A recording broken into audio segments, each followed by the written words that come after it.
Hello guys, నేను మీ Daniel Prakash. ఇంకా ఈ రోజుతోటి శ్రీజకి ఎండగాడు పడిపోయినట్టే. ఇంకా హౌస్లో అయితే ఉండదు, బయటకైతే పంపించేస్తున్నారు. ఓటింగ్ ప్రకారంగా, గేమ్స్ ప్రకారంగా తను ఎలా ఆడింది ఏంటి అనేది పక్కన పెడితే, శ్రీజ నోట్ అంటే మనం విన్నాం. తను బ్యాడ్ లక్ అనుకోవాలో లేదు అంటే ఏమనుకోవాలో తెలియదు, కానీ అగ్ని పరీక్ష తర్వాత అమ్మాయి యొక్క గేమ్ అయితే గెలిచినట్టు కనిపించిందా? ఎవరికైనా ఆడి తను సపోర్ట్ చేసి తన గేమ్ పోగొట్టుకోవడమో, లేకపోతే వాళ్ళకు సపోర్టివ్గా నిలబడి వాళ్ళ గేమ్ గెలవడం ఏదో జరిగింది. కానీ అగ్ని పరీక్ష తర్వాత ఇండివిజువల్ గేమ్ ఒక్క గేమ్ అయినా గెలిచిందా? లేదు. అది తన మాటల్లో కూడా విన్నాం, నిన్న అన్సీన్ క్లిప్లో తెలిసింది. రెండోది ఏంటంటే పెద్దవాళ్ళకి రెస్పెక్ట్ లేకుండా మాట్లాడటం. ఓకే, పెద్దవాళ్ళకి రెస్పెక్ట్ లేకుండా మాట్లాడడం అనేది లాస్ట్ టైము శివాజీ గారిది బజ్లో కూడా మనం ఆ డీటెయిల్స్ చూసిన తర్వాత దీనికి కంటెంట్ అంటేనే గొడవలు. పెద్దవాళ్ళ మీద రెస్పెక్ట్ లేకపోతే ఎలా ఉంటుంది? ఇప్పుడు సెకండ్ ఛాన్స్ వచ్చేటప్పుడు అది యూటిలైజ్ చేసుకోవాలి. యూటిలైజ్ చేసుకోకుండా మాధురి గారితో పేరు తెలియదు అనే దాంట్లోని ఎంత యారగెంట్గా ప్రతి ఒక్కరు దాన్ని ఎలా అంటున్నారంటే శ్రీజ పంచెస్ టు మాధురి అంట. చాలా వరకు శ్రీజని హైప్ చేస్తూ చాలామంది వీడియోలు, ఫ్యాన్ పేజెస్ ఎవరైతే ఉన్నారో వాళ్ళందరూ క్రియేట్ చేశారు. బాగానే ఉంది. దానివల్ల ఆ అమ్మాయికి నెగిటివిటీ పెరిగింది. ఎందుకో చెప్పనా, ఏజ్లో అయినా సరే ఆవిడికి రెస్పెక్ట్ ఇవ్వాలా లేదా? ఒక ఏజ్కి వచ్చేసరికి రెస్పెక్ట్, ఆమె మాధురి గారి గురించి ఎవరు ఏమనుకున్నా పక్కన పెడితే ఆమె ఏజ్కి రెస్పెక్ట్ ఇవ్వాలి. ఈమె కంటే ఆమె పెద్ద ఒక పొజిషన్ నుండి వచ్చింది. శ్రీజ చూడని విషయాలు కూడా ఆమె చూసి వచ్చింది. ఆమె చూసిన దాంట్లో ఆమె ఎక్స్పీరియన్స్ అంతా కూడా లేదు ఈ అమ్మాయి వయసు, ఓపెన్గా మాట్లాడితే. అంటే అటువంటి పర్సన్ని కూడా డిగ్రేడ్ చేస్తూ, చులకనగా చూస్తూ, పేరు విషయంలో గొడవలు పెట్టుకోవడం ఎంతవరకు కరెక్ట్? నామినేషన్స్కి వచ్చేసరికి నామినేషన్ చేసి వెళ్ళిపోవాలి, కానీ ఆమెని ఎర్రెక్కించడం కానీ, ఆమెని టాలరేట్ చేయడం కానీ, ఆమెని నెగిటివ్గా చూపించాలని ఏదో ఆర్గ్యుమెంట్ కావాలని ఆవిడతో పెట్టుకోవడానికి ట్రై చేసిందేమో నాకైతే అనిపించింది. నేను ఓపెన్గా చెప్తున్నా, శ్రీజ క్యారెక్టర్ ఎలాంటిది అంటే జెన్జీ బ్యాచ్కి తప్ప ఎవరికి యాక్సెప్ట్ చేయాల్సి ఉండదు. నేను డే 1 నుంచి ఇప్పటికీ కూడా ఆమె మీద నాకు నెగిటివ్ ఒపీనియనే ఉంటుంది, పాజిటివ్ అయితే ఉండదు. గేమ్స్ పరంగా బిగ్ బాస్ చూపించే స్ట్రాటజీస్ ఏవైతే ఉన్నాయో అవి నాకు నచ్చలేదేమో అన్నాను, కానీ తినైతే మాత్రం 2 వరస్ట్. హ్యాపీగా ఇంట్లో నుంచి బయటికి పంపించడమే కరెక్ట్. ఇది నా ఒపీనియన్. మరి మీ ఉద్దేశం ఏంటి? నార్మల్గా విలువలతో కూడిన మనిషి అయితే కాదు, అందరినీ యాక్సెప్టెన్సీ చేసి పక్కా కన్నింగ్ ఫెలో. ఓకే, అవతల వాళ్ళని తొక్కాలనే మైండ్ సెట్ ఉంటుంది. అండ్ ఇప్పుడు పవన్ కళ్యాణ్ని పక్కన పెట్టుకోవడానికి కారణం ఏంటంటే బిఫోరు ఆఫ్టర్కి కూడా చాలా చేంజెస్ వచ్చాయి. ఇప్పుడు లోపలికి వెళ్ళిన తర్వాత పడాల కళ్యాణ్కి తనుజ మీద చాలా బ్యాక్ బిచ్చింగ్ చేస్తుంది. ఇతనికైనా ఉండాలి కదా, అందరి దగ్గరికి వెళ్ళి తనుజ నాకు సపోర్టివ్గానే నిలబడింది అని చెప్పి, ఇప్పుడు తిని రాగానే బ్యాక్ బిచ్చింగ్కి ఓ అవునా, ఓ అదా, ఇలాంటివన్నీ అలాగే యాక్సెప్ట్ చేస్తాడు. సో ఇద్దరు తోడు దొంగలా తయారయ్యారు. కావాలనే పడాల కళ్యాణ్ చుట్టూ తిరుగుతుంది. బట్ ఏంటంటే ఆడియన్స్ పడాల కళ్యాణ్ ఫ్యాన్స్ దీనికి ఓటేద్దామన్నా సరే, మరి ఎందుకు ఓటింగ్ అనేది బర్నీ గారికి వచ్చింది అనేది మీరే చూడాలి. అది మాత్రం నిజం. పక్కన పెట్టేశారు, పూర్తిగా పిల్లల్ని పక్కన పెట్టేశారు. హౌస్లో నుంచి ఎలిమినేషన్ అయిపోయే ఛాన్స్ అయితే ఉన్నాయి. మేబీ సాటర్డే కానీ సండే కానీ ఏవి వేసి బయటికి తోలేస్తారు. ఇంకా మరి రావద్దమ్మా బిగ్ బాస్ హౌస్కి, ఇంటికి వెళ్ళిపో చాలు ఇంకా మాకు అని చెప్పేసి దండం పెట్టి పంపించేస్తారు. ఆ రకంగా బిహేవ్ చేస్తుంది క్యారెక్టర్ అయితే మాత్రం 2 వరస్ట్. ఇది నా ఒపీనియన్, హానెస్ట్ ఒపీనియన్. ఎదుటి వాళ్ళకి రెస్పెక్ట్ ఇవ్వలేని మనిషి నాకు ఎప్పుడు గుడ్గా కనిపించదు. నేను రెస్పెక్ట్ గురించి మాట్లాడతాను. మళ్ళీ జంజీ బ్యాచ్ బూతులతో సమాధానం చెప్తారు కదా. ఇప్పుడు అమ్మాయి ఫ్యాన్స్ ఎలా ఉంటారో, అమ్మాయి ఎలా ఉంటుందో ఫ్యాన్సే కింద కామెంట్ బాక్స్లో తెలిసిపోద్ది. పడాల కళ్యాణ్ ఫ్యాన్స్ అనగా, ఈ అమ్మాయి ఫ్యాన్స్ అనగా బూతులే, సమాధానం బూతులే. నాకు చాలామంది నిబ్బగాలు కామెంట్లు, పర్సనల్గా మెసేజ్లు ఇలాంటివన్నీ పెడతారు. బూతులు తప్ప వాళ్ళకి ఇంకేం రాదు. ఓకే, ఇంకా నిన్న ఓవరాల్గా రివ్యూ చెప్పేస్తా. వీలైనంత వరకు మన ఛానల్ని సపోర్ట్ చేయండి, సబ్స్క్రైబ్ చేయండి. కుదిరితే మీ యొక్క కామెంట్ని కూడా పెట్టండి. ఛానల్ మింగింది, బాబు బంగారం బాగా రీచ్ అవుతుంది అనుకున్న టైంకి బిగ్ బాస్ స్ట్రైక్లు పడి ఛానల్ అయితే పోయింది. ఎందుకు పడిందో తెలియదు. మన తమ్నైల్లో తప్ప ఏది వాడలేదు. తమ్నైల్ కూడా అటు స్ట్రైక్లు నాదానికే వేస్తున్నాడు అని అంటే దండం. మళ్ళీ డీపీ రాటాక్స్లోని మరలా నేను వీడియోస్ అయితే పెడుతున్నా. కాకపోతే ఈసారి చూసుకొని జాగ్రత్తగా పెట్టాలి. సపోర్ట్ చేయండి. కుదిరితే మీ యొక్క అభిప్రాయాన్ని కామెంట్లో పెట్టండి. డిపి రా టాక్స్ అని కొట్టగానే మన పేజే వస్తుంది. బిగ్ బాస్ 51 ఎపిసోడ్ నుంచి పెడుతున్నా. సపోర్ట్ చేయండి. అంటే నేను మానిటైజేషన్ అయితే ఛానల్ కొద్దిగా ఎవరికైనా ఇద్దాము. మానిటైజేషన్ అయితే మనకున్న web series, short films, content మీద ఫోకస్ చేద్దామని అనుకుంటున్నా. నా ఎజెండా అది. ఒక 2-3 తోడైతే వాళ్ళకి ఛానల్ అప్ చెప్పేసి ఆ ఎర్నింగ్స్ కూడా వాళ్ళకి ఇచ్చేద్దామని నేను ఫిక్స్ అయ్యాను. నాకు దాని మీద 1 రూపాయి కూడా వద్దు. కాకపోతే మానిటైజేషన్ అయితే నేను ఎవరికైనా హెల్ప్ చేయడమో లేదు అంటే నాకంటూ ఒక టీంని ఏర్పాటు చేసుకోవడం జరుగుద్ది. సో సపోర్ట్ చేయండి. కుదిరితే మీ యొక్క కామెంట్ కూడా కిందని పెట్టండి. నేనైతే స్ట్రైట్ అవే ఎవరికి బయాస్డ్ కాదు. డిమాండ్ అయినా ఎవరైనా సరే నాకు కావాల్సింది ఏంటంటే జెన్యున్ ప్లేయర్. ఆ జెన్యున్ ప్లేయర్ గురించి నేను ఎలా అయినా సరే నేను ఎక్స్ప్లెయిన్ చేస్తా. వాళ్ళ గురించి నేను ఖచ్చితంగా మాట్లాడతా. రిమైనింగ్ కంటెస్టెంట్స్ గురించి నాకు సంబంధం లేదు. Only genuine player. ఈరోజు గేమ్ పరంగా, రేపు గేమ్ పరంగా, రేపు విన్ అవ్వబోతాడా లేదా అనేది వరకే మాట్లాడదాం. సో అది. ఇంకా వీడియోలోకి వెళ్ళిపోదాం. ఫుడ్ మానిటర్ తనూజ ఉంచడం ఎంతవరకు కరెక్ట్? ఫుడ్ మానిటర్ తనూజ వచ్చిన కాడి నుంచి రోజుకొక గొడవరా బాబు, ఇవన్నీ ఎంకరేజ్ చేస్తుంది దివ్య వల్లనే ఈ గొడవలన్నీ వస్తున్నాయి. దివ్యను తనూజ ఇప్పుడు ఏదో అక్క చెల్లిలాగా ఒకటైపోయి ఒకరు కుకింగ్ డిపార్ట్మెంటు, ఒకరు ఫుడ్ డిపార్ట్మెంటు ఇవన్నీ అనుకుంటున్నారు. దీనివలన ఆ అమ్మాయి వేడి చేసిన ప్రతిసారి లేకపోతే కుక్ చేసిన ప్రతిసారి సొనుక్కోవడం, మాట్లాడటము, తిట్టుకోవడం ఇవన్నీ చేసి ఈ తనూజ కూడా నా ఫుడ్ చాలట్లేదు అదని ఇదని అందరికీ సర్దుతుందా లేదా, చపాతీ దగ్గర వేడి చేసింది దీన్ని మా జీవితం ఏమన్నా గొడవలరా. ఈ ఫుడ్ మానిటరింగ్ దివ్యాని కుకింగ్ డిపార్ట్మెంట్స్ తీయనరా నాయన. దరిద్రం కొద్ది చూడలేకపోతున్నాం. ఇద్దరు ఏంటంటే ఇద్దరు తోడు దొంగలు, ఇద్దరు గొడవలు పడే మనుషులే. ఇంకేం లేదు అక్కడ. కావాలని గొడవ పడతారు, కావాలని టాలరేట్ చేస్తారు. దివ్య నిఖిత మీద నాకు ఎందుకు కోపం వచ్చింది అంటే గౌరవ్ మీద కావాలని గొడవ పడే టీ దగ్గర గొడవ పడింది. ఇంకా అటువంటి టైప్ని మనిషిని ఇంకేం మాట్లాడతాం.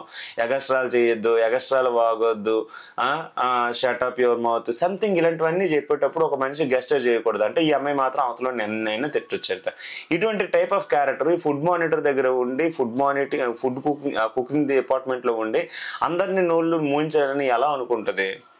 ఏమనుకుంటుంది? వాళ్ళిద్దరు ఏమనుకుంటున్నారు బిగ్ బాస్ హౌస్ లో? ఫన్ వేలో కూడా ఉండట్లేదు. కావాలని ఒక మనిషి భోజనం చేయకపోతే ఇంకా అలా వదిలేసింది. మొన్న ఎవరు తనుజ కళ్ళు పడిపోయింది. నేను కూడా చెప్పాను, లో బీపీ అయిపోయింది, కళ్ళు పడిపోయింది. డే అంతా ఒక 3 days నుంచి కంటిన్యూగా ఉండడం వలన, గేమ్ ఆడి అలిసిపోవడం వలన, లేకపోతే ఎనర్జీ చాలకో ఫుడ్ చాలకో సంథింగ్ వాళ్ళు కళ్ళు పడిపోయారు. మరి మాధురి గారు చపాతీ ఒకటి ఎగస్ట్రా అడిగినప్పుడు ఏంటమ్మా ప్రాబ్లం, కళ్ళు పడిపో, డాక్టర్ వస్తారు. అది ఫన్ వేలో ఉంటుందా? ఎవరికైనా చూసే వాళ్ళకి ఎవరికైనా ఫన్ వేలో ఉంటుందా? అంటే నువ్వేంటి ఆ రోజు నువ్వు కళ్ళు పడిపోయింది ఫేకా ఆడియన్స్ని గెయిన్ చేయడానిక? ఇది మాత్రం ఎంతవరకు కరెక్టు? ఆవిడకి ఏం చెమ్మో నువ్వు కళ్ళు పడిపో అన్న తప్పులేదు. బట్ నువ్వు మాత్రం కళ్ళు పడిపోవచ్చు. బట్ ఆవిడ ఫుడ్ విషయంలో ఒక చపాతీ అడిగింది. ఎంటైర్ ఆమె వచ్చినంత వరకు, ఆమె వచ్చిన నుంచి ఇప్పటి వరకు ఎప్పుడు ఫుడ్ విషయంలో ఎవరి దగ్గర గొడవ పడలేదు. బట్ ఒక చపాతీ అడిగిన దానికి అడిగితే ఇంకా ఆమె ఫీల్ అయిపోయి అమ్మాయి అంటున్నాను క్యాంటీన్ పట్టుకుని ఆమె ఫీల్ అయిపోయి మొత్తం ఫుడ్ తినడం మానేసింది, అక్కడ పడేసింది. ప్రతి ఒక్కరి దగ్గర డిస్టర్బెన్స్ క్రియేట్ చేసింది. ఎవరు తినకుండా ఇంకా భరణి గారు ఎలిగేస్తున్నారు. ఆమె తినకపోతే ఈయనకి కొంచెం మనసు చివుక్కుమందనమాట. సో ఈ రకంగా ఆయన కూడా బాధపడ్డారు. ఆయనే కాదు, అందరూ హౌస్ మేట్స్ అందరూ బాధపడ్డారు. ఏమని వెళ్ళి సర్ది చెప్పడం, తను వెళ్ళి రావడం. నేను ఫన్ వేలో అన్నాను, కావాలని అనలేదు. ఇంకా మాధురి గారు హట్ అయ్యారంటే తెలిసిందే కదా. ఇవన్నీ ఇలా జరిగింది.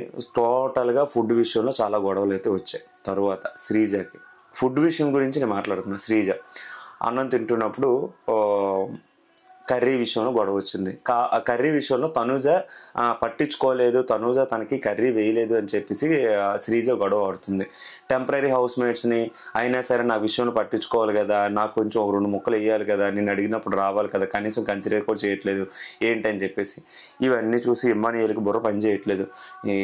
ఏం జీవితం రా బాబు, కెట్టనైన కానించి చూస్తున్నా ఒక్క రోజు కూడా గొడవ లేని రోజు అంటూ లేదు. ప్రతిరోజు గొడవ ఉంది అని చెప్పేసి రోజుకు ఒకరి దగ్గర ఇద్దరి దగ్గర మినిమం ఫుడ్ గురించి గొడవ వస్తుందనే ఉందన్నమాట. ఈ రకంగా ఇచ్చేశారు. శ్రీజ ఆల్రెడీ హౌస్లో నుంచి బయటికి వెళ్ళి ఫుడ్ అన్నీ చూసే వచ్చింది. ఇప్పుడు హౌస్లో ఉన్న సినారియో ఆల్రెడీ శ్రీజకు తెలుసు, బయట ఆల్రెడీ సినారియో కూడా తెలుసు. హౌస్లో బిగ్ బాస్ ఇచ్చే ఫుడ్ అనేది చాలా తక్కువ ఉంటుంది. సో కర్రీ విషయంలో అమ్మాయిని పట్టించుకోలేదు అని అనడం కంటే చాలేదు అందుకే ఇవ్వలేదేమో అని అనుకోవచ్చు కదా. అంటే ఏంటి, ఇప్పుడు కర్రీ ఆ అమ్మాయికి వీలేదు, ఆ అమ్మాయి టెంపరీ హౌస్ మేట్స్ అని చెప్పి ఆమె ఏమైనా పక్కన పెట్టిందా? మరి ఆమె కోసం వీళ్ళందరూ గేమ్ ఆడడం కూడా జరిగింది కదా. మరి ఆమె కోసం మాదిరిగా స్టాండ్ కూడా తీసుకున్నారు కదా. హౌస్లో ఒకరంటే ఒకరికి ఇష్టం ఉండేటప్పుడు ఇంకోరంటే ఇంకొకరికి ఇష్టం ఉండదు. అలాంటప్పుడు అంతేగాని కర్రీ విషయం గురించి బయట ఆల్రెడీ చూసి వచ్చింది, బయట ఆల్రెడీ తినేసే వచ్చింది. ఒక 2 వారాలు బయట ఉండి లోపలికైతే ఎంట్రీ ఇచ్చినప్పుడు మర్యాదగా నడుచుకోవాల్సింది ఏముందమ్మా? మహా అయితే ఇంకో 50 రోజులు ఉంటారు. చచ్చిపోతారు ఏటేమన్నా ఈ కర్రీ మొక్కలు లేకపోతే. దాని గురించి అవడం గొడవ పడతాడా? చిరాగ్గా చీప్ మెంటాలిటీ. కాకపోతే ఇది ఇంట్లో రోజు మాంసం మొక్కలు బోన్ బొక్కలు వేసుకొని తినేటట్టు బిహేవ్ చేసింది. నాకైతే మాత్రం చిరాకు అనిపించింది శ్రీజ విషయంలో. ఈ బిగ్ బాస్ ఒకటి బాబు, మంద ఎక్కువైతే మటాన్ని చేయటే అనేటప్పుడు రోజుకొకరిని పంపిస్తూనే ఉండేటప్పుడు అలాంటప్పుడు నువ్వు ఫుడ్ కూడా ఇవ్వాలి కదరా నాయన. ఫుడ్ వాళ్ళకి ఇవ్వాలి కదా. టాస్కులు పెడుతున్నావు, పర్సన్స్ని పంపిస్తున్నావు, ఏదో కొద్దో గొప్ప మాంసం మొక్కలు లేకపోయినా సరే బంగాళదుంపలైనా పంపించాలి కదా. అది తిని పడి ఉంటారు వాళ్ళే. ఏమీ లేకుండా అలాగా సగం ఫుడ్ పంపిస్తారు ఇటు ఎవరైనా. ఆ దివ్య ఒకరిది, తనుజ ఒకరిది భరించలేకపోతున్నాను. నాకైతే మాత్రం బిగ్ బాస్ చూడాలంటే చాలా చిరాకు వస్తుంది. ఇంకా పూర్తిగా నాలాగే వదిలిసి ఉంటారు చాలామంది ఆడియన్స్.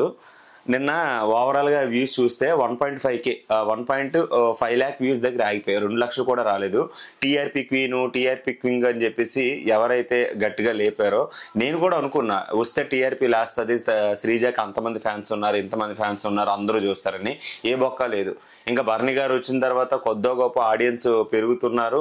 ప్రతి ఒక్కరి దగ్గర ఓటింగ్ విషయంలో కూడా బర్ని గారే గట్టిగా ఉన్నారు. కానీ ఈ విషయంలోని శ్రీజ టీఆర్పీ క్వీన్ గట్ అయితే ఏమీ లేదు. ఇంకా తగ్గిపోయింది. ఇంకా ఓపెన్గా చెప్పాలంటే ఈ అమ్మాయి ఉంటే అసలు చూడడం రా అన్నట్టుగా ఆడియన్స్ ఫీల్ అయినట్టుగా ఉన్నారు. సో చాలా మంది ఈ అమ్మాయి రావడం వల్ల ఇంకొద్దిగా ఆడియన్స్ తగ్గిపోయారేమో నాకైతే అనిపించింది. మీ ఒపీనియన్ ఏంటి? రెండోది, ఇప్పుడు ఓవరాల్గా గేమ్ పరంగా వస్తే నిన్న దివ్య అంటే బర్ని గారికి హ్యాండ్ ప్రాబ్లం వల్ల దివ్యని సెలెక్ట్ చేసుకుంటారు. శ్రీజకి ఎవరు లేరు కాబట్టి తనే అంటే శ్రీజని అంత బాగానే ఉంది కాబట్టి శ్రీజకి అయితే సెలక్షన్ అయితే ఆప్షన్ లేదు. ఇది ఒక రాడ్, ఒక రౌండ్ బాల్ ఉంటుంది, దాని మీద రాడ్ పెట్టి ఇలా తిప్పాలి. అక్కడ ఒక్కొక్క బ్లాక్స్ అయితే ఉంటాయి, ఆ బ్లాక్స్లో ఈ రోలర్ అనేది పెట్టాలన్నమాట. అయితే ఈ అమ్మాయి హైట్ చాలదు. దివ్య హైట్ వేరు, ఈ అమ్మాయి హైట్ వేరు. దివ్య దగ్గర 5.5 ఉంటుంది, దివ్య 6 అడుగులు ఉంటుంది. నేను చాలా పొడుగు అమ్మాయి. ఈ అమ్మాయి ఏంచోమో గట్టిగా ఎక్కడితే 4.5 ఎంత అక్కడ ఆగిపోద్ది. ఇంకా ఈ రాడ్ పట్టుకొని అక్కడ ఎత్తాలని అంటే ఈ బ్యాలెన్స్ అనేది షోల్డర్ మీద పడిపోద్ది, ఆ వెయిట్ అనేది కాయలేదు. అండ్ ఇలా తిప్పేటప్పుడు కూడా ఫోకస్ అనేది మిస్ అవుతుంది. సో బిగ్ బాస్ కూడా ఎలాగో బర్నీ గారికి నేను ఛాన్స్ ఇచ్చా కాబట్టి నీకు నచ్చిన పర్సన్ నువ్వు ఎంచుకోమా అంటే ఇన్ కేస్ అప్పుడు గేమ్ అనేది సమానంగా అనిపిస్తుందేమో నాకు అనిపించింది. ఈ విషయంలో బిగ్ బాస్ మరేమో శ్రీజకి ఫేవర్గా లేడేమో నాకైతే అనిపించింది. ఈ గేమ్ పరంగా దివ్య గారు విన్ అయ్యారు. సెకండ్ గేమ్ వచ్చేసరికి పజిల్ని ఫిల్స్ చేయాలి. ఒక టెనెట్ లాగా ఉంటుంది, అందులో దూరి రాడ్లు పెడతా ఉంటారు, డైస్ వేస్తూ ఆ పజిల్లో ఉన్న మొక్కని తీసుకెళ్ళి ఉండాలన్నమాట. ఇది స్పీడ్ మ్యాటర్స్. ఏంటి, రాముని సెలెక్ట్ చేసుకున్న రాము చాలా అంటే రాముకు ఉన్న వేగంలో పరిగెట్టుకుని వెళ్ళాడు. కాకపోతే ఇక్కడ ప్రాబ్లం ఏమైందంటే పజిల్ని ఫిల్ చేయడంలోని బర్నీ గారు ఫెయిల్ అయ్యారు, శ్రీజ విన్ అయింది. శ్రీజ విత్ ఇన్ ద 2.5 minutesలో పజిల్ని ఫిల్ చేస్తే 8 minutes వరకు తీసుకెళ్లారు. పజిల్ అసలు ఫినిష్ కూడా చేయలేదు ఎవరు, బర్నీ గారు. చాలా అంటే చాలా ఇదిగా అయింది. అయితే ఇక్కడ ఒక విషయం అయితే జరిగింది, బుర్ర బొక్కడిపోతుంది ఎవరికి. అది మనం రీల్లో పెడదాం. అంటే శ్రీజ విషయంలోనే పజిల్ ఫిల్ అవ్వగానే బజర్ మోగగానే అది డోర్ పడుతుంది కదా. అయితే జస్ట్ మిస్ 1 second, అది ఐరన్ రాడ్ లేకపోతే ఏమో తెలియదు, చాలా పెద్ద సౌండే వచ్చింది. అది మాధురి గారికి బుర్ర మీద తగలాల్సిందే, తగలేదు. సో చూసుకోవాలి ఆవిడ. ఇన్ కేస్ తగిలింటే ఆవిడ కూడా హౌస్ నుంచి బయటకు వచ్చేసేది. ఏమో పెద్దదే అది, అంత అంటే గట్టిగా ఇన్ కేస్ ఐరన్ రాడ్ అయ్యి ఉంటే మాత్రం దండం పెట్టేస్తారేమో, కానీ అది విత్ ఇన్ ద సెకండ్లో మిస్ అయింది కాబట్టి సేఫ్ అనిపించింది. నిజంగా మాధురి గారికి ఎటువంటి ప్రాబ్లం రాలేదు. అంటే ఆమెకి అనుకున్నది కానీ భూమి మీద నూకలు ఉన్నాయేమో అని అనిపించింది. అంటే గట్టి తగిలిద్దేమో అనుకున్నాను నేనైతే, చాలా గట్టి తోలుతుంది కానీ పడితే ఆమె జస్ట్ సెకండ్లో మిస్ అయ్యింది. వాళ్ళు కూడా అలాగే అనుకున్నారు. తర్వాత బయటకు వచ్చిన తర్వాత శ్రీజ గెలిచింది. తర్వాత రాడ్లు ఉన్నాయి కదా, పైప్ లైన్స్, దానికి ఈ పైప్ లైన్స్ని ఫిక్స్ చేయడానికి సేమ్ మొత్తం పైప్ లైన్స్ అయితే ఉన్నాయి. అవి joints, pipe line joints and pipe lines కంప్లీట్గా ఇచ్చారు. ఇది పజిల్ని లైక్ ఏంటి అంటే, ఈ విషయంలోనే నాకు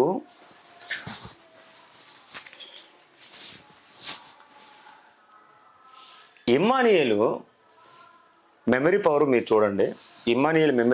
చూడండి, నాకు తెలిసి ఇది టాస్క్ ఫన్నీ అయితే కాదు, సింపుల్ అయితే కాదు. చూసే వాళ్ళకి అది నిజంగా మాదిరి అదే రీతు అనేటప్పుడు చూసే వాళ్ళకి అది సింపుల్ అనిపించవచ్చేమో, కానీ ఫినిష్ చేయడం అనేది చాలా కష్టం. ఎందుకంటే వీళ్ళకి నెంబర్స్ అంటే 28 నెంబర్స్ వరకు ఏదో ఇచ్చారు, 25 వరకు నెంబర్స్ అయితే 22 వరకు నెంబర్స్ ఇచ్చారు.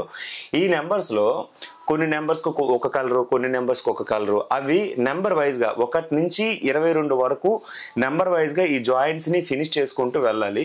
సో దీన్ని అక్కడ చూసి, అంటే ఇక్కడ పైపుల మీద ఏమి నెంబర్స్ అయితే లేవండి, పైపుల మీద 1 2 3 4 5 అని చెప్పేసి నెంబర్స్ అయితే లేవు.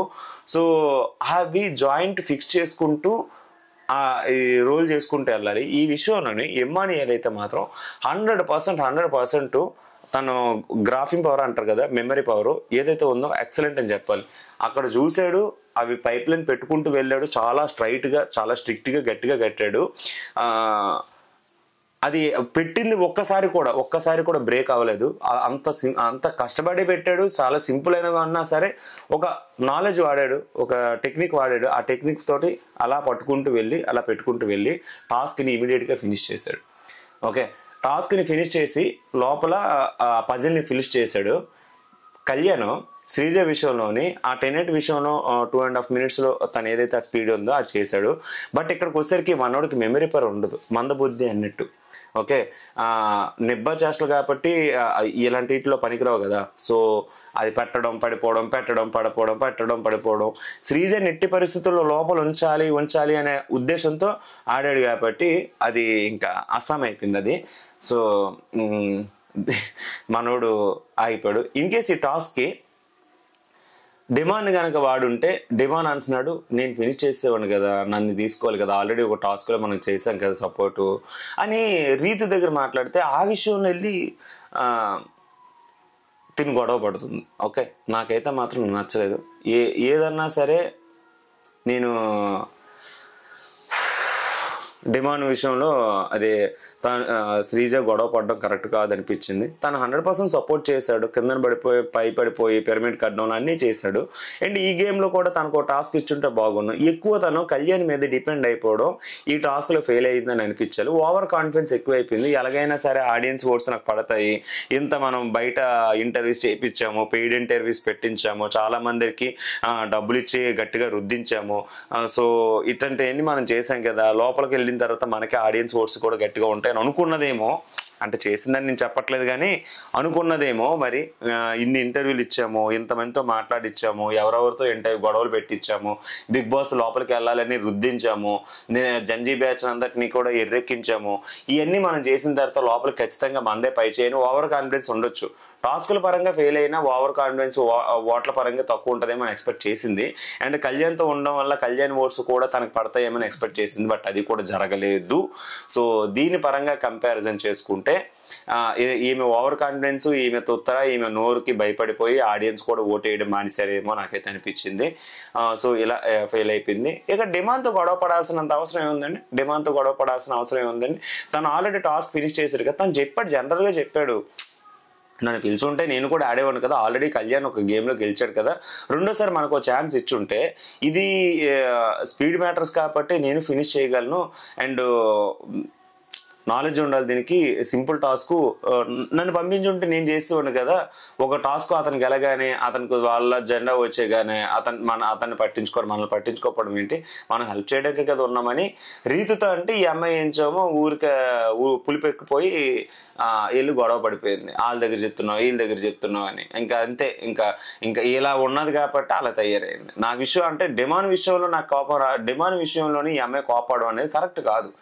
ఆల్రెడీ గేమ్ ఒకటి గెలిచింది, నీకు ఇన్ కేస్ దానికి జెండా వచ్చి ఉంటే అప్పుడు డిమాండ్కి ఇచ్చేవాడువేమో, మూడో టాస్క్ కూడా డిమాండ్కి ఇచ్చేదామేమో నాకైతే అనిపించింది. అదే అంటే అక్కడ బిగ్ బాస్ ఇవ్వలేదని చెప్పేసి ఇతన్ని నువ్వు పక్కన పెట్టేసావు. నీకోసం సపోర్ట్ చేసిన మనిషిని కూడా నువ్వు తిడతానంటే ఎవడు ఊరుకోడు ఇక్కడ. అందుకే నీకు తగిన శాస్త్రే జరిగిందని నాకైతే అనిపించింది. ఆడియన్స్ ఓట్స్ ఎంత ఓవర్ కాన్ఫిడెన్స్ అంటే ఆడియన్స్ ఓట్స్. బయట అన్ని ఇంటర్వ్యూలు ఇచ్చాము, బయట అంతమందిని ఎర్రెక్కించాము, చాలా మందికి రుద్దమని చెప్పాము, ఇవన్నీ జరిగినాయి. సో లోపల మనం ఏడుపులు పెడబొబ్బులతో 4-5 వీడియోలు పెడితే మిలియన్స్లో వ్యూస్ వస్తాయి. ఆదిరెడ్డి అన్న కూడా మన వీడియో షేర్ చేశాడు. సో ఆల్మోస్ట్ ఎలా లెక్కేసుకున్నా సరే మనకే ఓటింగ్ బ్యాంక్ ఉంటుంది అని అనుకుంది. మబ్బులు విడిపింది ఇప్పుడు ఇదొకటి. సో ఇది అయిపోయిన తర్వాత ఓవరాల్గా గేమ్ అయితే క్లోజ్ అయిపోయింది. ఈరోజు ఆడే టాస్కుల ప్రకారంగా భరణి గారు గెలిచేశారు. ఇమ్మానియల్ భరణి అన్నను గెలిపించాడు. కట్టప్ప అనే ముద్రని తీపించుకున్నాడు. భరణి అన్నను నిలబెట్టడానికి ఎట్టి పరిస్థితుల్లోనే సరే తనది ఒక స్టాండ్ ఉంటుంది, ఆ స్టాండ్ని చూపించాడు. నాకు ఈ విషయంలో ఇమ్మానియల్ సూపర్ ఎక్స్ట్రీమ్ అనిపించింది. ఓవరాల్గా కంపారిజన్ చేసుకుంటే నాకు నిన్న ఎపిసోడ్ చాలా బాగా నచ్చింది. ఓకే, వీలైనంత వరకు మన ఛానల్ సపోర్ట్ చేయండి, సబ్స్క్రైబ్ చేయండి, కుదిరితే మీకు కామెంట్ని పెట్టండి. Thank you so much.